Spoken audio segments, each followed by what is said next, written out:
ನಮಸ್ಕಾರ. ಕನ್ನಡ ಒನ್ ನ್ಯೂಸ್ಗೆ ಸ್ವಾಗತ. ನಾನು ನಿಮ್ಮ ಭಾಗ್ಯನಾರಾಯಣ ಬೊಗ್ಗವರಪು.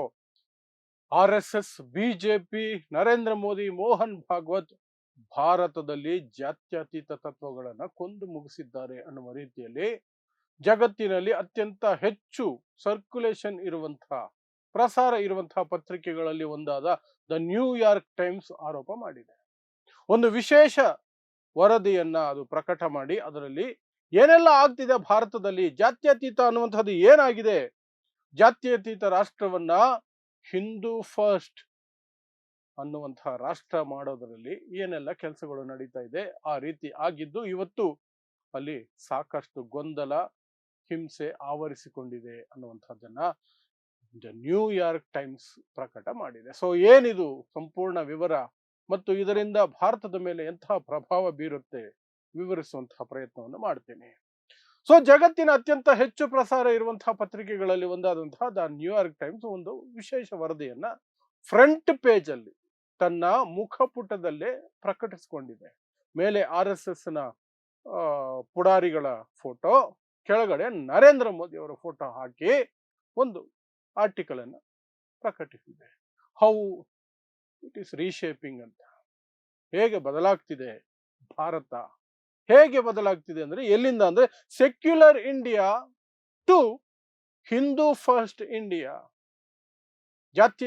ಜಾತ್ಯತೀತ ಭಾರತದಿಂದ ಹಿಂದೂನೇ ಮುಖ್ಯ ಅಥವಾ ಹಿಂದೂನೇ ಮೊದಲು ಅನ್ನುವಂತಹ ರಾಷ್ಟ್ರದ ಕಡೆಗೆ ಅದು ಹೋಗ್ತಾ ಇದೆ.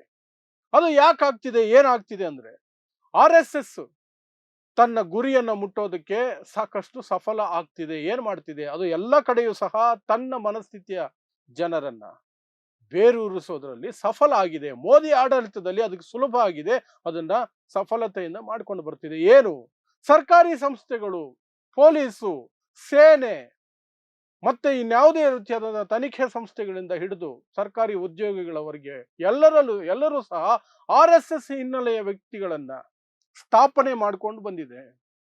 ಕಳೆದ 11 ವರ್ಷದಲ್ಲಿ ಸತತವಾಗಿ ನಿರಂತರವಾಗಿ ಆ ಪ್ರಯತ್ನದ ಭಾಗವಾಗಿ ಎಲ್ಲ ಆಯಕಟ್ಟುಗಳಲ್ಲಿಯೂ ಸಹ ಇವತ್ತು RSS ಮನಸ್ಥಿತಿಯ ಜನ ಸೇರ್ಕೊಂಡಿದ್ದಾರೆ. ಹಾಗಾಗಿ ಭಾರತ ಸೆಕ್ಯುಲರ್ ಇಂಡಿಯಾ ಆಗಿ ಉಳಿಯದೆ ಹಿಂದೂ ಫಸ್ಟ್ ಇಂಡಿಯಾ ಆಗುತ್ತಾ ಹೋಗ್ತಾ ಇದೆ.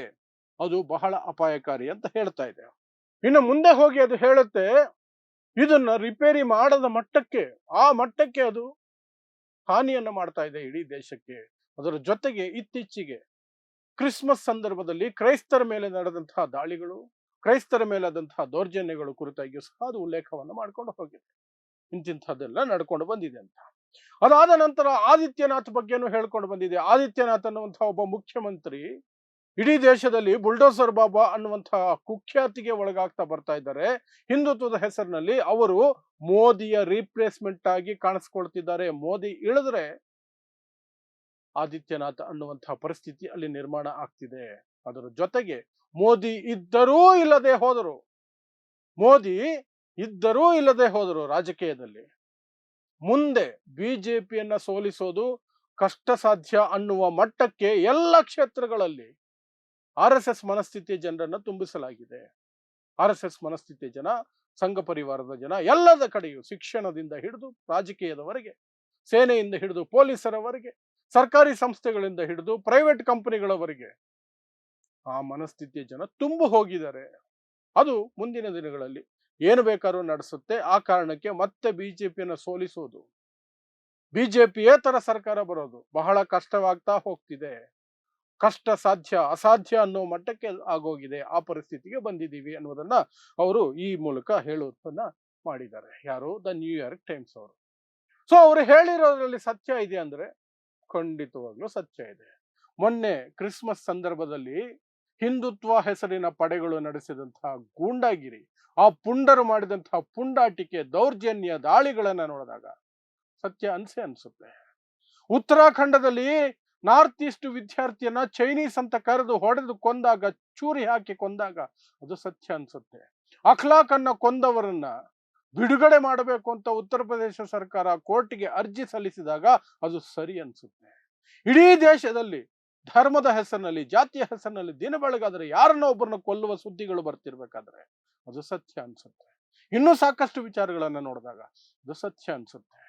ಸತ್ಯ ಅನ್ಸುತ್ತೆ. ಹಾಗಾದ್ರೆ ಇದು ಮೋದಿ ಸರ್ಕಾರದ ಮೇಲೆ ಆಗ್ಲಿ, ಭಾರತದ ವಿರುದ್ಧ ಆಗ್ಲಿ, ಇಡೀ ಜಗತ್ತಿನಲ್ಲಿ ಎಂತಹ ಒಂದು ಅಭಿಪ್ರಾಯವನ್ನು ಮೂಡಿಸಬಹುದು? ಇದು ಯಾವ್ದೋ ಲೋಕಲ್ ನ್ಯೂಸ್ ಪೇಪರ್ ಆಗಿದ್ದಿದ್ರೆ ಏನ್ ಬೇಕಾದ್ರೆ ಬರ್ಕೊಳ್ರಿ, ಏನ್ ಕಿತ್ಕೊಳ್ತೀರಿ ಅಂತ ಇರ್ಬೋದಾಗಿತ್ತು. But no, this is a world wide circulation ಇರುವಂತಹ ಒಂದು ಪತ್ರಿಕೆ, ಲಾರ್ಜೆಸ್ಟ್ ಸೆಲ್ಲಿಂಗ್ ಅಥವಾ ಲಾರ್ಜೆಸ್ಟ್ ಸರ್ಕ್ಯುಲೇಷನ್ ಇರುವಂತಹ ಒನ್ ಆಫ್ ದಿ ಪತ್ರಿಕೆ ಇದು. ಹಾಗೆ ಇರಬೇಕಾದ್ರೆ ಇದು ಜಗತ್ತಿನ ಮೂಲೆ ಮೂಲೆಯಲ್ಲಿ ಯಾರ್ಯಾರ ಕೈಗೂ ಹೋಗಿರುತ್ತೆ. ಸೊ ಭಾರತದ ಬಗ್ಗೆ ಅವರಲ್ಲಿ ಯಾರಾದರೂ ಈ 11 ವರ್ಷದಲ್ಲಿ ಏನಾಗ್ತಿದೆ ಅನ್ನೋದ್ರ ಬಗ್ಗೆ ಮಾಹಿತಿ ಇಲ್ಲ ಅನ್ನೋದಾದ್ರೆ ಅವರಿಗೆ ಒಂದು ಸ್ಪಷ್ಟವಾದಂತಹ ಮಾಹಿತಿಯನ್ನ ಅಥವಾ ಒಂದು ಪೀಠಿಕೆಯನ್ನ ಕೊಟ್ಬಿಡುತ್ತೆ. ಏನ್ ನಡೀತಿದೆ ಮೋದಿ ಸರ್ಕಾರದಲ್ಲಿ, ಮೋದಿ ಆಡಳಿತದಲ್ಲಿ ಕಳೆದ 11 ವರ್ಷದಲ್ಲಿ ಈ ದೇಶದಲ್ಲಿ ಏನಾಗಿದೆ, ಏನ್ ಆಗ್ತಿದೆ ಅನ್ನೋದ್ರ ಬಗ್ಗೆ ಸ್ಪಷ್ಟವಾಗಿ ಸಂಕ್ಷಿಪ್ತವಾದಂತಹ ಒಂದು ಅಭಿಪ್ರಾಯ ಮೂಡಿಸೋದಕ್ಕೆ ಈ ಆರ್ಟಿಕಲ್ ಖಂಡಿತ ಸಹಾಯ ಮಾಡುತ್ತೆ. ಹಾಗಾಗಿ ಇಡೀ ಜಗತ್ತಿನಲ್ಲಿ ಭಾರತದ ಕುರಿತಾಗಿ ಸದ್ಯದ ಪರಿಸ್ಥಿತಿಯ ವಿಚಾರವಾಗಿ ಸಾಕಷ್ಟು ಜನರಿಗೆ ಬೆಳಕು ಹರಿಯುವ ಸಾಧ್ಯತೆಗಳಿದಾವೆ.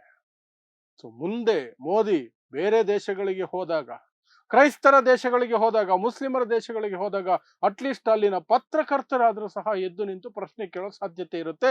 ನಿಮ್ಮ ದೇಶದಲ್ಲಿ, ನಿಮ್ಮ ಆಡಳಿತದಲ್ಲಿ ಕ್ರಿಸ್ಮಸ್ ಹಬ್ಬದ ಸಂದರ್ಭದಲ್ಲಿ ಇಂಥ ಘಟನೆಗಳು ನಡೀತಲ್ಲ, ಇದಕ್ಕೆ ಏನು ಹೇಳ್ತೀರಿ ಅಂತ. ಯಾಕೆಂದ್ರೆ ಅಲ್ಲಿರೋದು ಮೋದಿ ಬೂಟು ನೆಕ್ಕುವ ಬಿಜೆಪಿಯ ಗುಲಾಮಗಿರಿಯ ಗೋಧಿ ಮೀಡಿಯಾಗಳಲ್ಲ, ಎಂಜಲ್ ಮೀಡಿಯಾಗಳಲ್ಲ. ಕೆಲವರು ಧೈರ್ಯವಾಗಿ ಪ್ರಶ್ನೆ ಕೇಳೋರು ಇರ್ತಾರೆ. ಅವರಲ್ಲಿ ಒಬ್ಬರಾದ್ರೂ ಆ ಪತ್ರಿಕಾಗೋಷ್ಠಿಗಳಲ್ಲಿ ಉಪಸ್ಥಿತರಿದ್ದು ಪ್ರಶ್ನೆ ಕೇಳಿದ್ರೆ ಮೋದಿ ತಲೆ ತೆಗ್ಸೋದು ಬಿಟ್ಟು ಬೇರೆ ಏನು ಮಾಡಕ್ ಸಾಧ್ಯ ಇರಲ್ಲ. ಅಥವಾ ಅಲ್ಲೂ ಸಹ ಭಾರತೀಯರಿಗೆ ಹೇಳ್ದಂಗೆ ಸುಳ್ಳು ಹೇಳ್ಬೋದು. ಸಾಬ್ ಚಂಗಾಸಿ, ಏನು ನಡೀತಲ್ಲ, ಎಲ್ಲ ಚೆನ್ನಾಗಿದೆ ಅಂತ ಅಷ್ಟೇ. ಸೊ ನೋಡೋಣ ಏನೆಲ್ಲ ಇದರಿಂದ ಮುಂದಿನ ದಿನಗಳಲ್ಲಿ ಮೋದಿ ಹೋಗುವ ಪ್ರದೇಶಗಳು, ದೇಶಗಳಲ್ಲಿ ಯಾವ ರೀತಿಯಾದಂತಹ ಪ್ರತಿಕ್ರಿಯೆಗಳು ಬರ್ತವೆ. ವಿಲ್ ವೇಟ್ ಅಂಡ್ ವಾಚ್ ಅಷ್ಟೇ. ಸೊ ನೋಡ್ತಾ ಇರಿ ಸಮಾಜಕ್ಕಾಗಿ ಕನ್ನಡ 1 ನ್ಯೂಸ್. ನಮಸ್ಕಾರ.